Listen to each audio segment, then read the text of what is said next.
সুপ্রভাত সবাইকে। আজকে আমাদের দ্বিতীয় পর্বে আমরা আজকে মানেভঞ্জন থেকে যাব সান্দাকফু। এখন ঘড়িতে সময় 10টা 15, দাঁড়িয়ে আছি মানেভঞ্জনে। এবার এখান থেকে আমরা একটা ওই যে রোভার, ল্যান্ড রোভার বা বোলেরো গাড়ি, সেটা ভাড়া করেছি। আমাদের 3 দিনের জন্য থাকবে, তার জন্য টোটাল 12,000 টাকা পড়লো। আর 10 টাকা ওই সিংহলীলা ফরেস্টের এন্ট্রি ফি আমাদের থেকে নেওয়া হয়েছে। হ্যালো মা, তাহলে তোমার এখনো অবধি অভিজ্ঞতা কেমন?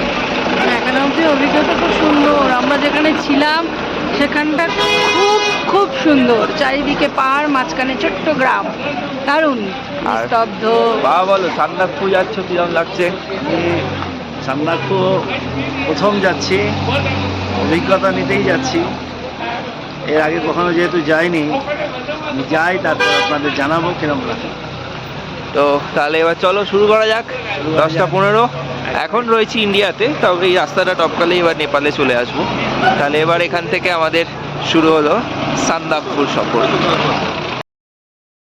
এই আমার পিছনের এইটি হলো আমাদের বোলেরো গাড়ি, যে গাড়িটি আমাদেরকে 3 দিন ধরে সান্দাকফু, থকুম এবং টংলু ঘোরাবে। আমাদের যিনি ড্রাইভার সাহেব আমাদের সঙ্গে যাবে, তার নাম চুংচুং। চুংচুং ড্রাইভার সাহেব আমাদের সঙ্গে যাবে, 3 দিন থাকবে এবং 3 দিন ধরে আমাদেরকে পুরো সিংহলীলা ফরেস্ট, চুংচুং বাবা, চুংচুং চুং, এই কী সব বলছে কেন বললেন, চাইনিজ চুংচুং। যাই হোক, তো চুংচুং আমাদের সঙ্গে 3 দিন ধরে আমাদের সান্দাকফু এবং সিংহলীলা ফরেস্টের ভেতর সব ঘোরাবে, দেখাবে এবং পুরো টোটাল সাইট সিন করাবে। চলুন এবার আমরা এখান থেকে রওনা দেবো সান্দাকফুর উদ্দেশ্যে। বাকি যেরম আমরা ঘুরবো, আমরা এই ভিডিওর মধ্যে ঠিক সেরমভাবেই আপনাদেরকেও দেখানোর চেষ্টা করব।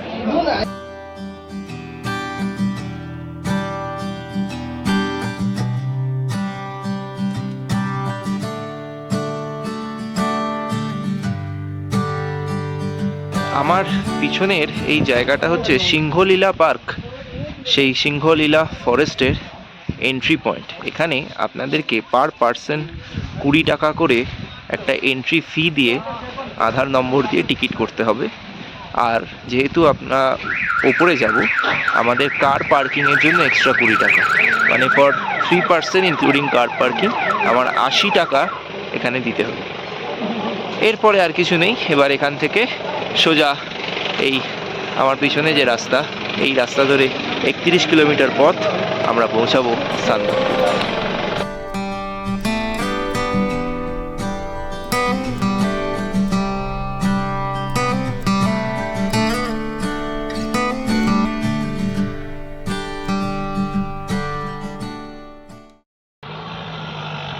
মানেভঞ্জন থেকে প্রথম স্টপ আমার পিছনে চিত্রে।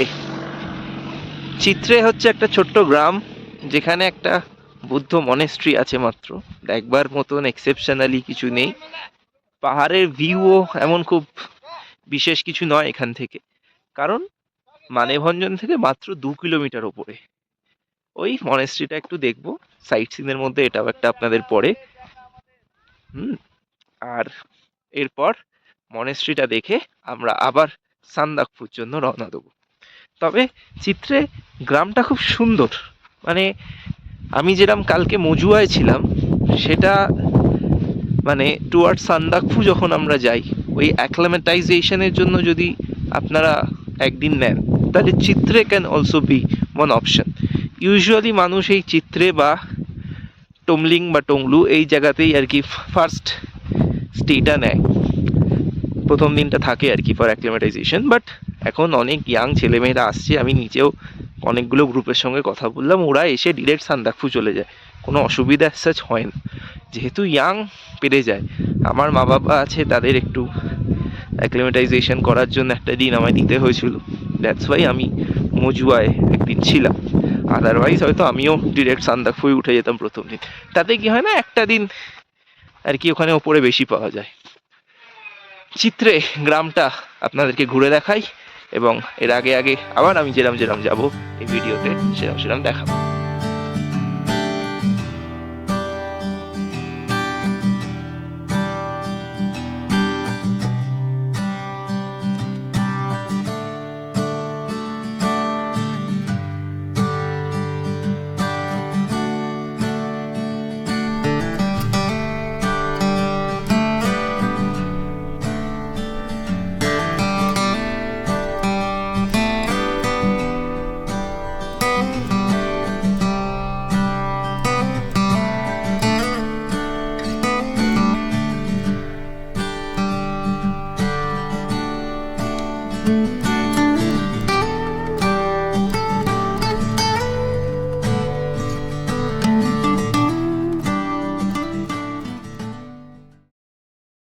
ঘড়িতে সময় 12টা 10। দুটো পরপর চেকপোস্ট ক্রস করে সিকিউরিটি চেকিং করিয়ে আমরা এখন যেখানটা দাঁড়িয়ে আছি এই জায়গাটার নাম মেঘমা। এখানে আমার পিছনে এই যে মনেস্ট্রিটা, এই বৌদ্ধ মনেস্ট্রিটা দেখতেই দাঁড়ানো।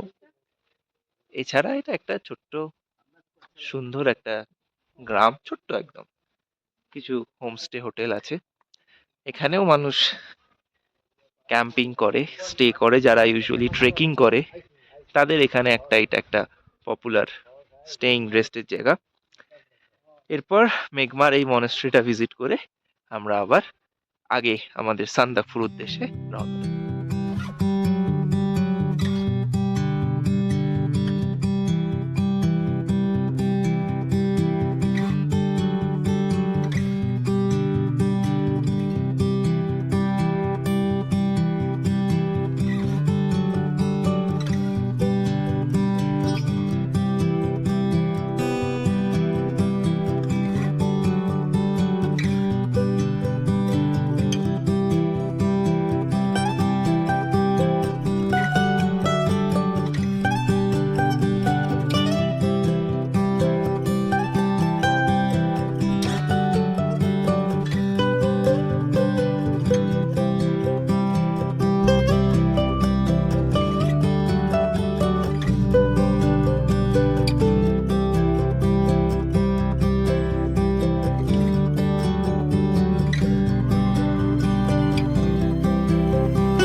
ঘড়িতে সময় 1টা 30 মতন। এখন দাঁড়িয়ে আছি কালাপুখরি লেকের সামনে। এই কালাপুখরি লেক, এখানে স্থানীয় লোকেরা বলে এটা ন্যাচুরালি বিল্ড, মানে নেচার নিজেই তৈরি করেছে, যে কারণে এর জল 12 মাস ঠিক এরমই থাকে। হ্যাঁ, তবে জমে যায়, ফ্রোজেন হয়ে যায় যখন খুব ঠান্ডা পড়ে। তবে এখন জলটা ফ্রোজেন নয়। আর এর পিছনে কাঞ্চনজঙ্ঘা রেঞ্জ দেখা যায় এবং তার রিফ্লেকশনও পরে বলে, বাট এখন পুরো কুয়াশায় ঢেকে আছে, কিছু দেখা যাচ্ছে না। কালাপুখরি লেকটাকে বৌদ্ধ ধর্মে এরা হোলি লেক বলে এবং এটাকে মান্যও করে। আমরা এখানে লেকটা ভিজিট করে এরপরে আবার আমরা সান্দাকফুর জন্য রওনা দেবো। আর কালাপুখরি এই নামটা পড়েছে তার কারণ পুখরি মানে লেক, আর জলের রংটা কালো। জলের রংটা এই কারণেই কালো কারণ চারিদিকটা পাহাড় দিয়ে ঘেরা, তো যে কারণে সানলাইটের রিফ্লেকশন এর ওপর পড়ে না, সেই কারণে জলটা কালো দেখতে লাগে। অ্যাকচুয়ালি জলের কোনো কালার হয় না, নিউট্রাল কালার, কোনো রং হয় না, কালারলেস বলা হয়। বাট যে কারণে এই সানলাইটের রিফ্লেকশন আসে না, সেই কারণে এটা জলের রংটা কালো মনে হয়, তাই এর নাম কালাপুখরি। চলুন এরপর আমরা এখান থেকে আবার সান্দাকফুর উদ্দেশ্যে রওনা দিই। আপনার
এসে পৌঁছালাম সান্দাকফু। আমার পিছনে এটা হচ্ছে জিটিএ ট্রেকার্স হাট সান্দাকফু। আজকে রাত্রিটা এখানেই স্টে, আমাদের নিজেদের রুম একটা, সেখানেই আজকে রাত্রিটুকু থাকবো। কালকে আমরা এখান থেকে সকালবেলা ব্রেকফাস্ট করে রওনা দেবো ঠাকুমের উদ্দেশ্যে। কথা বলা যাচ্ছে না, হাওয়ায় পুরো মানে মনে হচ্ছে আমাকে টেনে নিয়ে চলে যাবে, এত হাওয়া। এই ব্লগটার এই পর্বটা, সান্দাকফু সিরিজের এই পর্বটা এখানেই শেষ করলাম। কালকে দেখা হবে নতুন একটি পর্বে, এবং কালকে আমাদের ঠাকুর যাওয়ার জার্নি আমরা ব্লগে শেয়ার করব। এই ব্লগটা এই অবধি রইল, তবে এরপরে আপনারা দেখবেন কিছু ম্যাগনিফিসেন্ট সান্দাকফুর যে ভিউজ, যে মাউন্টেন পিকগুলো এখান থেকে দেখা যায়, কাঞ্চনজঙ্ঘা, কুম্ভকর্ণ মাউন্টেন পিক, এইসব পাহাড়গুলো, এই পিকগুলো সিনেম্যাটিক ব্লগস, সিনেম্যাটিক পিকচার্স। তাহলে সবাই ভালো থাকবেন, দেখা হচ্ছে পরের পর্বে। Thank you.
ম্যাগনিফিসেন্ট লুক দিচ্ছে আমাদেরকে sleeping Buddha. What a magnificent view! এই ভিউটা দেখবার জন্যই আসা। স্লিপিং বুদ্ধ, স্লিপিং বুদ্ধর মাথাটাকে বলা হয় মাউন্ট কুম্ভকর্ণ। পেটটার যে সামনেটা সেখানটাকে বলা হয় মাউন্ট কাপু, যেখান থেকে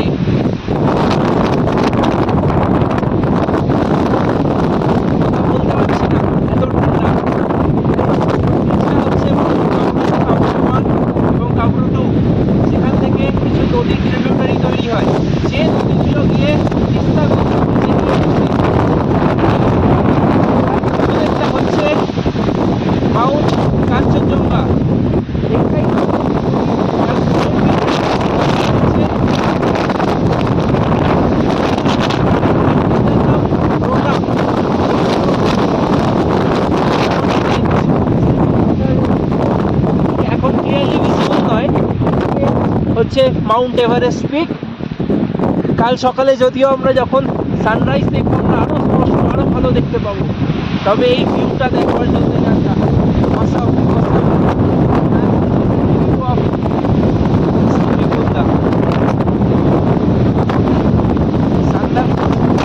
আমি শেষ করে দিয়েছিলাম, বাট এটা না দেখালেই আপনাদের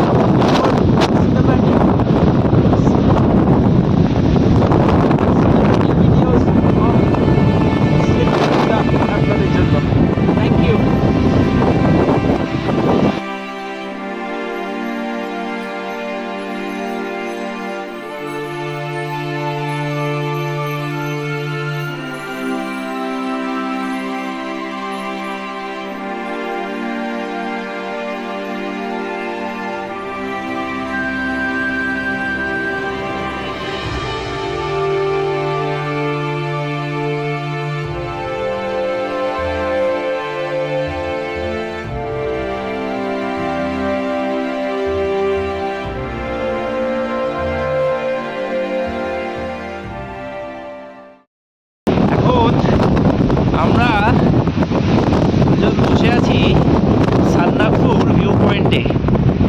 থেকে পিছনে সান্দাকফু ভিউ পয়েন্ট। আমি জানি না কিন্তু পিছনে স্লিপিং বুদ্ধটা একদম ভিজিবল। স্লিপিং বুদ্ধর সামনে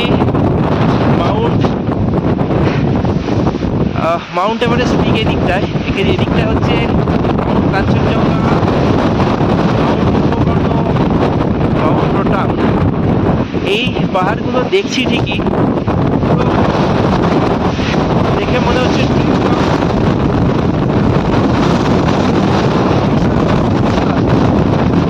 মনে হচ্ছে ফুলিয়ে নেবে, হাত পা কিনকিন করছে। তো দেখছি আর ভাবছি যে এত খরচা, এত কষ্ট, এত কিছু করে আসা সত্যি স্বপ্ন পূরণ হচ্ছে, ড্রিম কাম না বললাম। তবে আমাদের ড্রিম কিন্তু এখান থেকে শুরু।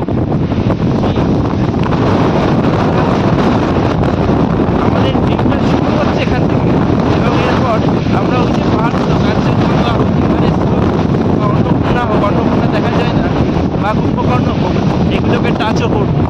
এবং এরপর আমাদের বিভিন্ন ট্রেকিং জার্নি আসবে, যার মধ্যে এইগুলো লিস্টেড। তো স্বপ্ন এখান থেকে দেখা শুরু হলো। আর as I say always in my life that sky should be the limit, আর আমাদের লিমিটটাও কিন্তু স্কাই। এই ভিডিওটা বানাতে যেরকম কষ্ট হয়েছে, আসতে সেরকম কষ্ট হয়েছে, তবে আমার দেখে সব জড়িয়ে গেছে। It's a magnificent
রিফ্লেকশন পড়ছে। It's a magnificent view. Awesome, দারুণ।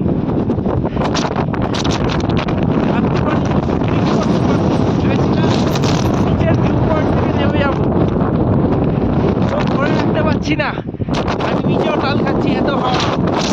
তবে সামনে যা দেখছি, পিছনে যা দেখছি, ডান দিকে, বাঁ দিকে, ইস্ট ওয়েস্ট নর্থ সাউথ, আমার চারিদিকে 360 ডিগ্রিতে যা দেখছি